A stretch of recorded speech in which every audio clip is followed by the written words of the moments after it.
Here I am at the Spring Hill Mall in Dundee Township, Illinois. Back in August, I posted a demo block video of the Shutters, Sears, and Macy's buildings at this mall slated for demolition after being purchased by the village of West Dundee. While those two buildings are still standing, West Dundee has recently announced their intentions to purchase the interior of the mall along with the vacant Carson Pirie Scott Anchor building to demolish the entire mall complex for a future mixed-use development. As a result, Spring Hill will soon be closing its doors to the public. Spring Hill is the last remaining traditional enclosed mall in Kane County following the closure of the Charlestown Mall in St. Charles. It's one of four malls in the Chicagoland metro that was developed by the Sears subsidiary Homart Development. It's also the newest, having opened in October of 1980, and in my opinion, it's one of the more architecturally pleasing malls in the area, noted by its Welsh quarry tile floors, wood beam ceilings, Gothic-esque chandeliers, and round circular vents in groups of four. Spring Hill has had a gradual decline since 2011 when JCPenney closed their location here to move to nearby Algonquin. Following the closure of JCPenney, a botched renovation of the mall ensued. While it did add a movie theater, the renovations removed the food court, children's play area, and resulted in an odd layout with a dead hallway that goes nowhere, which you'll see when we go down that way. Spring Hill is the mall of my childhood, and I have lots of fond memories shopping here and walking these halls. There's a lot in local history books about this mall about how it was never wanted to begin with, how it would have been built in another location. But I'm not going to get into that. What I will say is when a mall was decided upon, the plan was for it to be a two-level mall anchored by Sears and Marshall Fields. However, Spring Hill as we know it today, when it was built, it can best be described as a five-pointed star with an anchor at each end. And at this time, West Dundee, Carpentersville, this was a very rural area, so having a five-anchor mall with no direct interstate access was rather uncommon. Spring Hill is also widely claimed for the demise of the Crystal Point Mall in Crystal Lake, which was the only enclosed shopping mall in McHenry County, which the county line is honestly just a few miles to the north of Spring Hill, but Crystal Point was well into McHenry County, but that's a side note. As we approach Center Court, you'll notice the wealth of skylights and natural light that this mall has. It also feels very open with these nice wide hallways, and you'll notice the designs in the floor. While I don't know that this ceramic tile going down these corridors is original to the mall, I do know that the green quarry tile in the middle here, Center Court, that tile is original to the mall. You will also notice that there are white square beams in Center Court, and those are very similar to the original entryways of the exterior that the mall had. It's a very large center court noted by a split central fountain, as well as the prominent American flag that has been hanging there since the mall opened.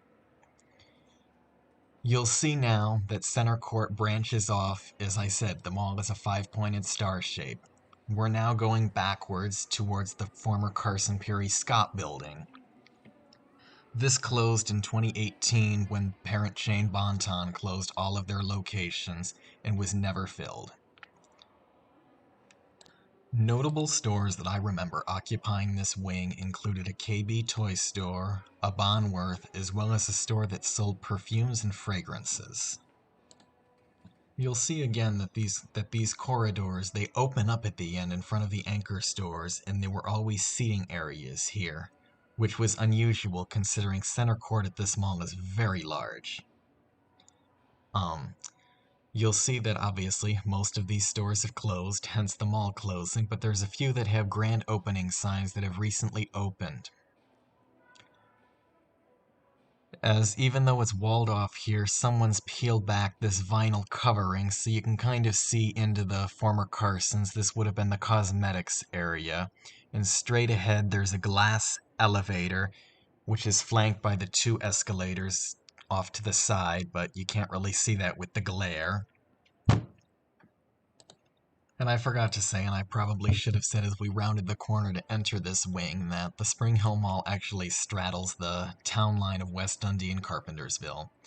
Where we were, the Sears wing, that's the West Dundee, and then once we crossed into Center Court to this wing, the former Carson Pirie wing, this is now Carpentersville. And we're going to stay in Carpentersville for a little bit as we round the corner again and go back towards Kohl's. Now, Center Court has this split center fountain. It's currently off right now because the mall technically is not open yet. This is mall walking hours that I came in to shoot this, but by the time I finished, the fountain was on, and I took a separate video of that, which I may or may not tack on to the end of this. You'll see that since the mall has lost some stores and new ones have recently opened, that those tenants have just put up their own signs, which I'm going to show you right here, considering that they're not on the official mall directory anymore, because that has not been updated in a very long time, as you'll see when I get close to one of those. Gonna try to get a close-up here. Of course, there's people walking in, but you'll see some remnants of the old mall stores, like this was a Christopher and Banks. I guess you can kind of see in the floor there, that's still there. As are a lot of other store entrances. So, looking over here, this is Kohl's, which is going to remain open despite the interior of the mall closing.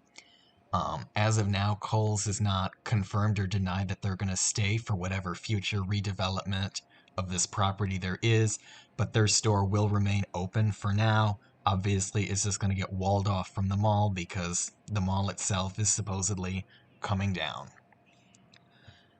So, as I mentioned about the botched renovation, we're now proceeding towards that hallway. We're also crossing back over the town line into West Dundee again.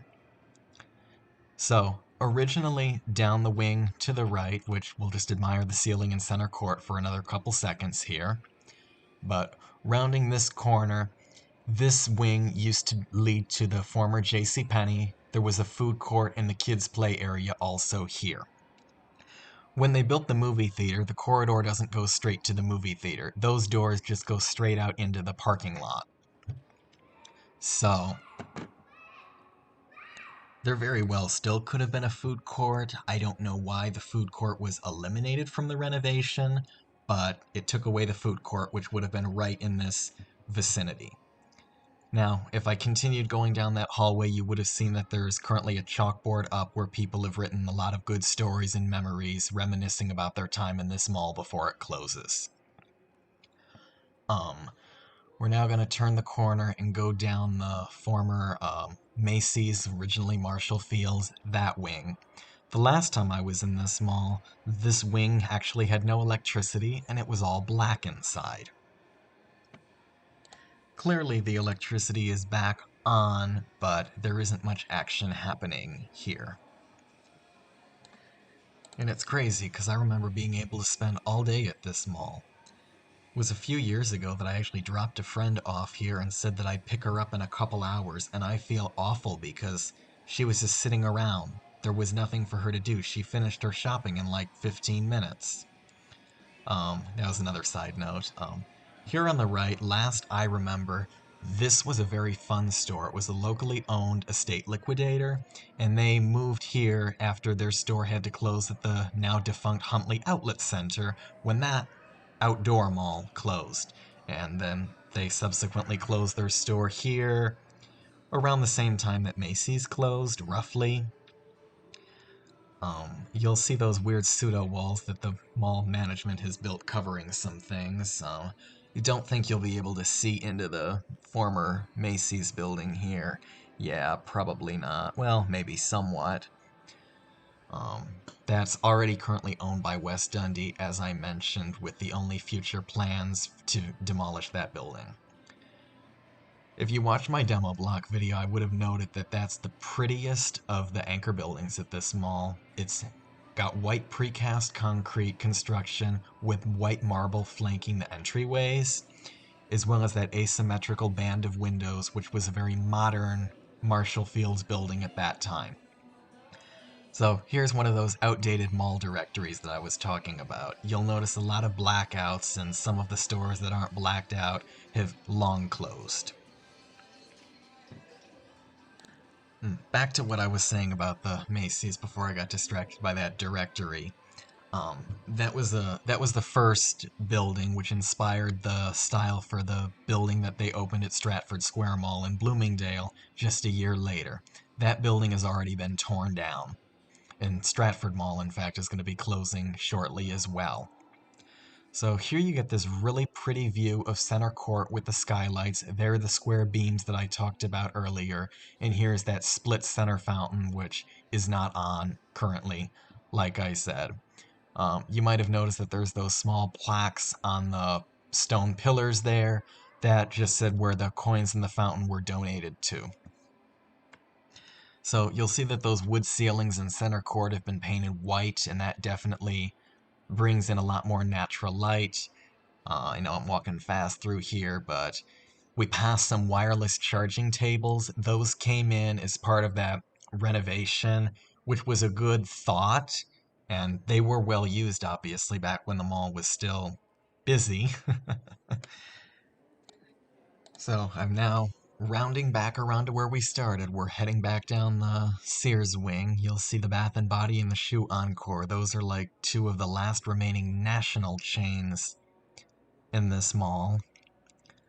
People often ask me, or not just me, but in general, what this was on the right here, and this was a Sunglass Hut.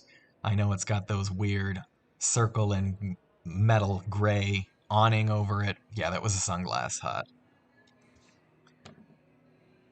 So, more skylights with the wooden beams and those circle vents. Very similar to what Homart did at the Joliet Mall, which they built in 1976, I believe, so before Spring Hill, but Spring Hill definitely has a lot of design cues from previous Homart developments. This used to be, I want to say that was the Aeropostale, and then this is a barber shop on the end that used to be countless other things. Like I said, we're rounding that corner back again to where we started. There's those chandeliers. And once the renovation that removed the food court, this is essentially where the replacement food court became. They just put up chairs here and the Sbarro pizza that moved. Um, so yeah, there were other food vendors as well, and they just spread them throughout the mall, but that's what you would say would have been the main seating area for dining. This was the Barnes & Noble, which opened in 2004. You'll see that the mall has, I already passed it, but the metal utility covers engraved with the mall name, which are found throughout. Um, there you get that nice last look at the Sears entrance, and you cannot see inside there at all because that's actually been sheetrocked over. To the right, it's a bit out of frame, but that's the GNC, and that is the very last original tenant from when the mall opened, although it's not in its original location. It used to be in the JCPenney wing, and when that got demolished, it moved here in front of Sears.